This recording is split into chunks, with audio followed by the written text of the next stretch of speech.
Sobat Juventini dimanapun kalian berada. Nah, balik lagi bersama aku, Amel, dan juga pastinya di sini aku tidak sendirian karena kali ini aku ditemani oleh Mas Riki dan juga Mas Vino. Boleh Mas Vino dan Mas Riki disapa dulu, silakan dari Mas Riki mungkin. Halo teman-teman suara Juventini, jangan sedih karena stay out. Ada kita di sini menemani. Gue Ricky dari Taman Mini. Oke, terima kasih Mas Riki. Silakan Mas Vino. Ya, lu soal Cupet Titi, kalau gitu gue bagian yang sedihnya ya, STY out ya. Cukup shock ya. Tapi untuk ngebahas Juventus tetap semangat. Oke, mantap Mas Vino. Terima kasih. Nah, buat teman-teman nih yang mau mungkin menjadi seperti Mas Vino ya, karena Mas Vino ini kebetulan salah satu member dari Suara Juventini ya, yang berkesempatan menjadi salah satu narasumber di podcast kita kali ini. Nah, buat teman-teman, sebelum kita masuk ke materi, aku mau bilang kalau sekarang Suara Juventini ini udah punya Instagram nih teman-teman. Jadi kalian jangan lupa follow Instagram kita, itu @suara.juventini ya, di follow ya guys ya. Kalau nggak di follow keterlaluan sih. Oke. Di follow, di Nah, follow. kali ini kita akan membahas tentang keluar masuknya pemain karena sebentar lagi kan ada bulan Mekarto di setengah musim ya, di mana bulan transfer ini dimulai di Januari sampai Februari ini ya Mas ya, musim Ya, dingin. Nah, ya, kalau kita mengutip dari cuitan Nicolo Shira, itu kan dikabarkan Juventus ini akan menambah 3 pemain nih untuk ya, memperkuat skuad di winter transfer market Januari. ya. Nah, untuk 3 pemain tersebut itu disebutkan terdiri atas 2 pemain belakang dan juga 1 pemain depan. Nah, kalau kita lihat nih belakangan ini nih makin semarak ya soal pilihan tambahan amunisi lini depan Juventus ya. Antara lain itu ada Zirkzee ya, yang dikabarkan Juventus ini nih sudah berdiskusi nih dengan agen pemain tersebut dan berniat segera mendapatkan jasa Zirkzee di bulan Januari ini. Nah, kalau yang kedua nih kita ada Kolo Muani yang tidak mendapatkan tempat di PSG ya, di mana dia ini juga sering diberitakan akan pindah ke Juventus nih untuk Januari ini. Nah, kalau di sisi lain kan kita mendengar kabar ya kalau kontrak Vlahovic nih akan habis nih di summer 2026 nanti.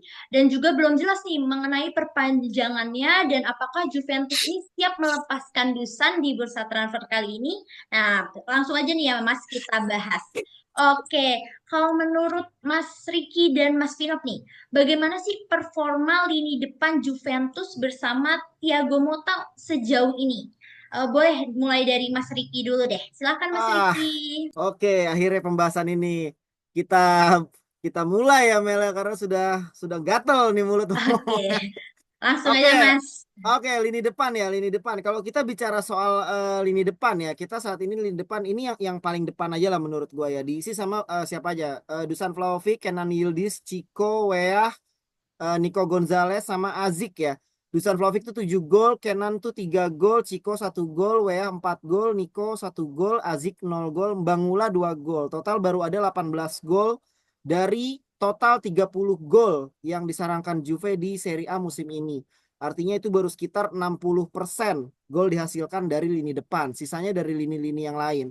Tentu ini menurut gue masih belum jadi hasil yang baik ya Mel sejauh ini ya, karena kalau kita melihat secara awam aja, kalau gue sebagai penonton awam gitu ya, gue ngelihatnya sayap kanan dan kiri memang sangat merepotkan gitu ya, tapi finishing masih jadi masalah terbesar Juventus so far gue lihat gitu. Bagaimana kreativitas dari lini tengahnya Juve pun juga sulit gitu ya, jadi mempengaruhi lini depan untuk mencetak gol gitu ya Mel. Jadi terlebih dengan agak mandulnya seorang bomber ya, Dusan Vlahovic memainkan hampir semua pertandingan Juventus di musim ini gitu ya. Dia mencatatkan hanya 7 kali namanya di papan skor gitu. Jadi Dusan tanpa pesaing di sana cetak atau tidak mencetak gol pun sebenarnya dia akan tetap dimainkan. Mungkin dalam hatinya berpikir kayak gitu kali ya. Jadi tidak ada tekanan gitu Mel.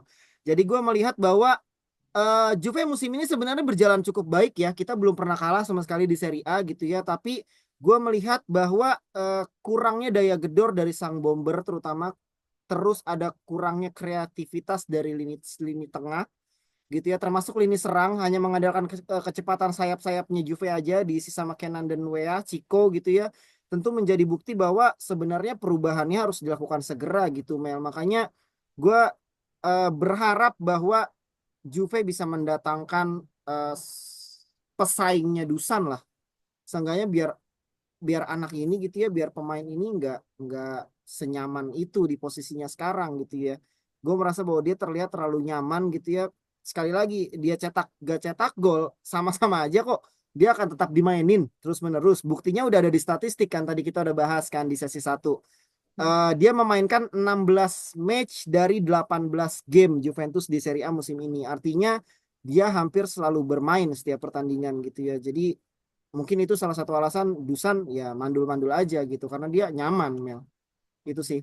Ya, terima kasih Mas Riki. Jadi emang harus ada pesaing ya, biar Ya, semakin termotivasi nih untuk Dusan makin gacor nih, biar ngegolin yes. buat Juventus. Oke, Tuh. kalau dari pendapat Mas Pinot bagaimana nih? Apakah ada pendapat lain atau bagaimana Mas? Silakan. Ya, untuk lini depan Juventus saat ini memang kalau menurut gua pribadi sih masalah utama itu tinggal di bomber utamanya ya, si pochernya ya. Dia tuh nggak, ya mungkin terlalu nyaman, nggak punya pesaing atau gimana. Tapi harusnya udah berjalan setengah musim nih dia punya tekanan. Harusnya sih kayak gitu ya. Karena gue ngelihat masalah di Juventus ini adalah finishing ya. Untuk sayap kanan kiri kita tuh sebenarnya udah bagus banget, walaupun masih ada beberapa hal yang kalau udah stuck bingung ya, kayak Chico Conceição ini. Ya. Menurut gua nusuk-nusuknya bagus. Dia berani penetrasi, tapi crossingnya terus kadang decisionnya juga masih perlu ditingkatin lagi. Ya mungkin yang ngebuat itu juga karena kan kalau gue pribadi sih emang masalah utamanya ini untuk si pencari ruangnya ya, untuk si penyelesai akhirnya. Karena Dusan Vlahovic menurut gue ini sekarang untuk jadi bomber juga nanggung, Hmm. untuk jadi pemantul atau pembuka ruang juga kurang gitu ya. Malah gue sempat ngelihat waktu di pertandingan lawan Fiorentina itu sempat masuk sebentar ya, Nico Gonzalez tuh Ya. ngegantiin dia. Itu sebenarnya ada beberapa peluang lebih lebih nyala gitu ya, lebih hidup Ya. kalau Nico Gonzalez yang di posisi itu. Tapi kan sayangnya kondisi Juve saat ini juga Nico Gonzalez juga baru kembali ya, belum lama gitu kan.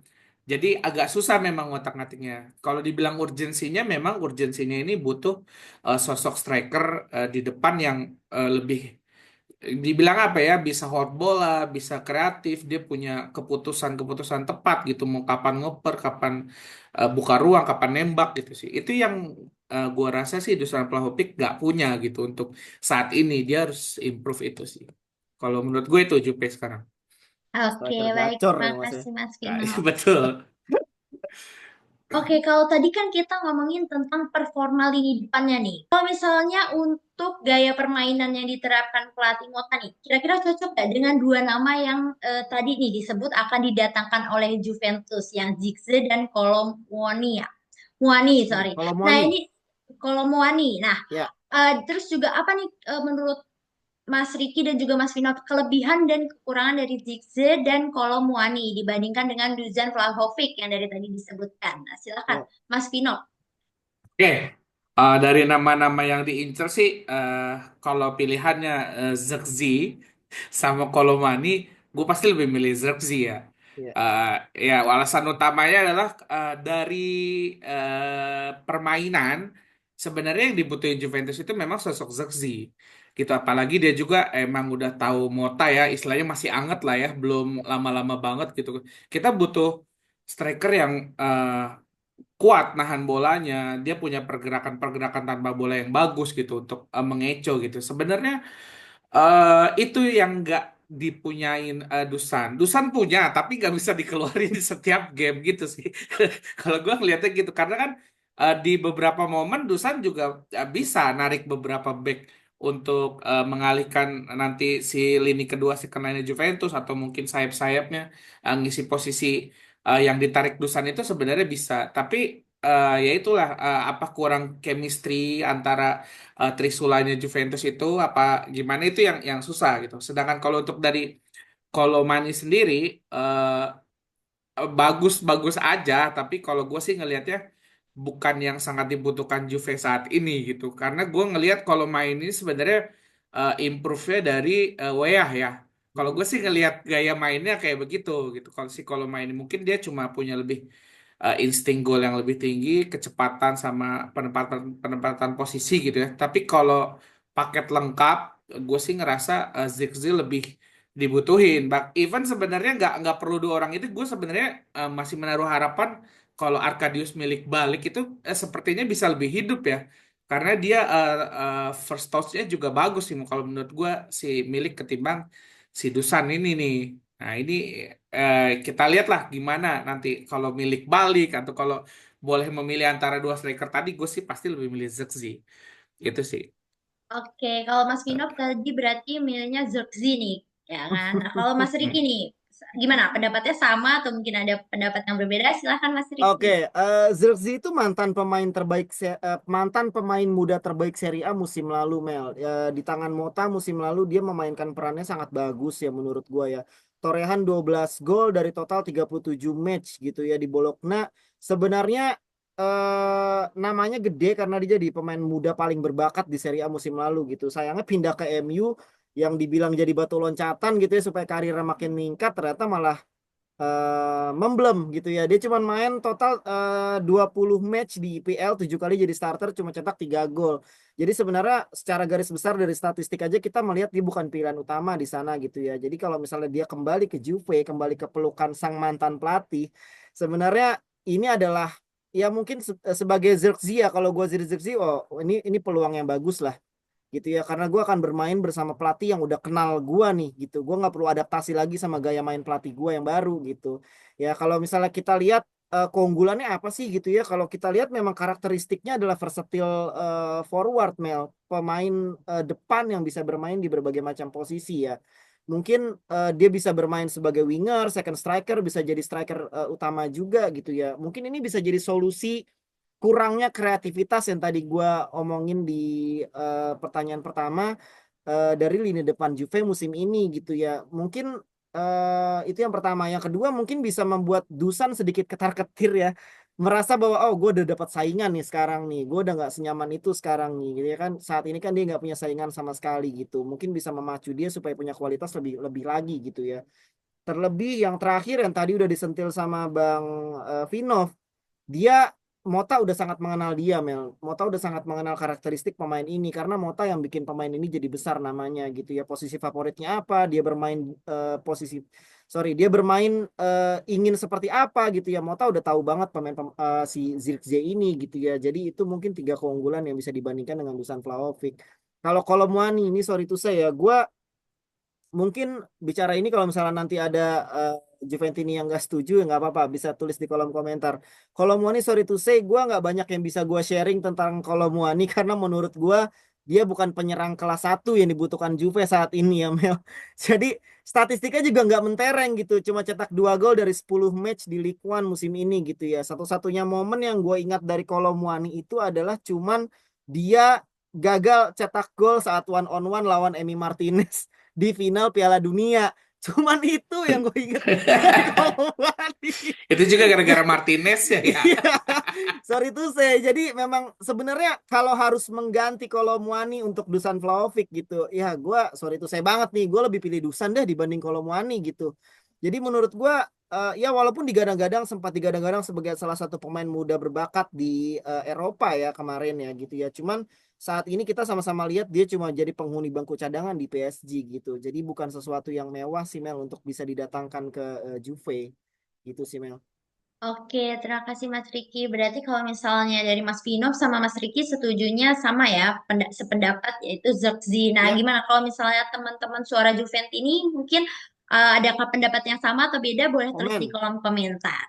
Ya, Oke, nah kalau misalnya kita ngelihat nih, kalau dari peluang Dusan Vlahovic, Vlahovic. Vlahovic, maaf, Iya. belibet ya teman-teman, mohon maaf. Grogi, grogi. Agak Eh, susah biasa nggak sering sebut eh, nama ini. Kalau Oke. dari Dusan Vlahovic ya sama Arkadius Milik ya yang Ya. bersama Juventus di musim ini nih kira-kira bagaimana nih menurut narasumber biar mereka nih bisa memberikan kontribusi lebih nih, apalagi kan kita mau ada transfer gitu ya pemain, dia harusnya kan makin menunjukkan nih kalau gue mainnya bagus nih biar tetap dimainin atau gimana pendapat dari Mas Ricky berarti. Berarti kan Mas Vino. Oke, gini Mel. Aduh, Arkadius Milik ya. Gua sekali lagi harus sorry to say ya, sorry to say. Menurut gua Milik sepertinya udah nggak punya harapan ya Mel di Juve ya. Gue merasa udah hampir setengah musim ini dia nggak main gitu ya. Harusnya dia bisa kembali di Januari ini. Tapi kabar terakhir yang kemarin gue baca di Twitter adalah dia menderita sakit lagi di lututnya. Jadi mengharuskan dia menambah lagi durasi menepinya 2 minggu. Jadi fix setengah musim ini dia nggak bisa kita harapin tenaganya gitu ya. Lalu mau mengharapkan apa dari dia gitu ya? Berharap pada pemain setengah yang setengah musim nggak bermain gitu ya, terus datang-datang bisa jadi sebagai mesayahnya Juve gitu, penyelamat lini depan. Menurut gue terlalu berlebihan ya Mela, walaupun memang dia sebenarnya punya kualitas gitu. Gue merasa kemungkinan besar menurut gue musim ini kayaknya akan jadi musim terakhirnya Arkadius Milik ya. Gue sih feeling gue seperti itu sih Mel. Sedangkan Dusan ya, Dusan kalau tadi gue caci maki dia ya, sekarang sebenarnya gue ada harapan ya sama dia ya Mel. Gue merasa dia masih muda. Dia itu salah satu striker paling berbahaya di Serie A sebelum dia bergabung sama Juve. Catatannya itu, sebelum dia bergabung sama Juve. Sayangnya apa? Sayangnya yang terjadi di Juve ternyata belum semulus perjalanan dia di Fiorentina gitu ya. Tekanan klubnya besar, ekspektasinya tinggi, ya kan, dari fans, dari klub. Untuk pemain muda yang dihargai sangat mahal oleh klub ini gitu ya, 70 juta euro tentu bukanlah hal yang menyenangkan gitu ya untuk Dusan gitu. Dia mungkin senang di awal, oke harga gue mahal banget nih 70 juta gitu, tapi ternyata sering berjalannya waktu dia pasti merasa bahwa "Wah, anjir beda nih sama Fiorentina nih." Gitu kan. Ya beda lah ya kan, pasti beda gitu. Jadi gue berharap mentalnya tidak terganggu dan bisa tetap fokus improve menjalani musim ini dengan adanya gosip-gosip pemain baru yang datang. Gue sih berharap Dusan bisa tetap improve ya Mel ya. Gue masih punya harapan besar ya, ya mungkin sampai akhir musim inilah. Ya gue nggak tahu kalau Bang Vinov dia mau sabar sampai akhir musim apa enggak. Kalau gue masih kasih kesempatan sampai akhir musim inilah. Dia bisa cetak berapa gol. Kemarin gue taruhan sama anak-anak sama anak-anak suara Juventini ya kan. Mhm. Bisa cetak 20 gol gak musim ini? Gue cuma minta 20 gol lah. Tapi kayaknya sih nggak bisa sih Mel. Gue udah yakin kayaknya nggak bisa. Oke, itu sih Mel dari gue Mel.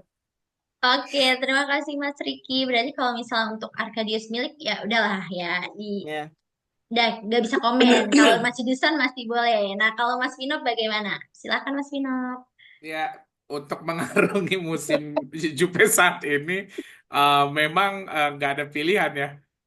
Harus ada striker masuk. Ya. Intinya mah itu. Ya.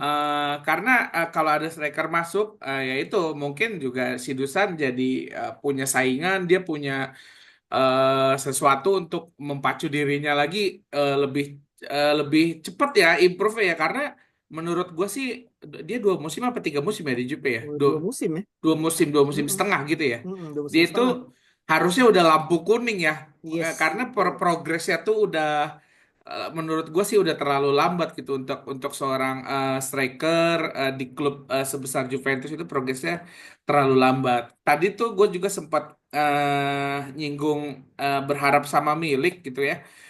Ya itu karena hopeless gitu Ya. dengan perkembangan Dusan itu kita butuh sesuatu fresh yang baru, sedangkan squad kita juga musim ini banyak cederanya, mau diutak-utik juga susah gitu kan, pilihannya sedikit gitu. Nah, makanya momen Januari ini harus dimanfaatin, apapun yang terjadi harus ada striker masuk, tapi bukan ya asal-asal striker aja gitu ya, yang bisa memberikan impact.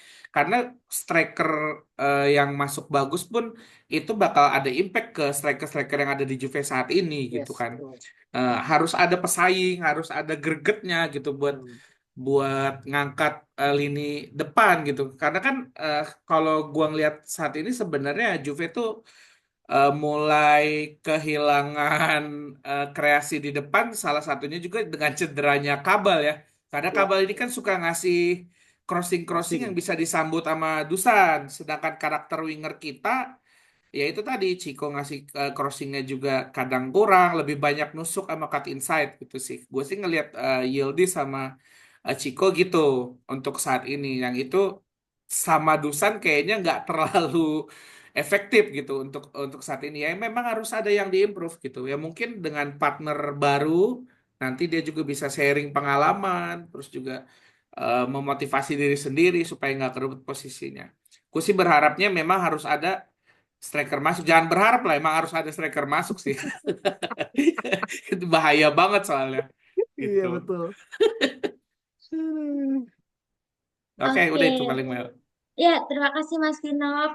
Nah, Iya. oke, itu dia pembahasan kita mengenai lini depan Juventus. Nah, sebagai penutup nih, aku mengajak teman-teman buat jangan lupa untuk like dan juga mungkin kalian juga bisa komen gitu pendapat-pendapat kalian tentang lini depan. Terima kasih Mas Vinop. Nah, itu dia pembahasan kita mengenai lini depan Juventus. Nah, teman-teman nih ya suara-suara Juventus ini yang lagi nonton gitu, mungkin ada pendapat lain nih tentang lini depan Juventus, bisa banget langsung tulis aja komennya di bawah, dan jangan lupa buat teman-teman untuk like dan juga subscribe nih yang buat yang belum nonton, em, yang udah nonton tapi belum subscribe, langsung aja subscribe. Nah, teman-teman juga aku mau ngingetin nih buat kalian jangan lupa untuk ikut fitur membership ya. Jadi kita ada membership Suara Juventus ini di mana nanti kalian juga bisa memiliki kesempatan seperti Mas Pinop untuk menjadi salah satu narasumber kita, dan juga nanti kalian akan tergabung dalam grup WhatsApp yang pastinya kita akan berbagi info-info terkini tentang Juventus. Jadi kalian pastinya nggak bakalan nih ketinggalan tentang berita-berita dari klub kesayangan kalian, yaitu Juventus. Oke, untuk menutupnya kita final Vini. Forza Forza Juve. Terima kasih semuanya. Forza Juve telat. Semangat STG. Maaf ya, Mas.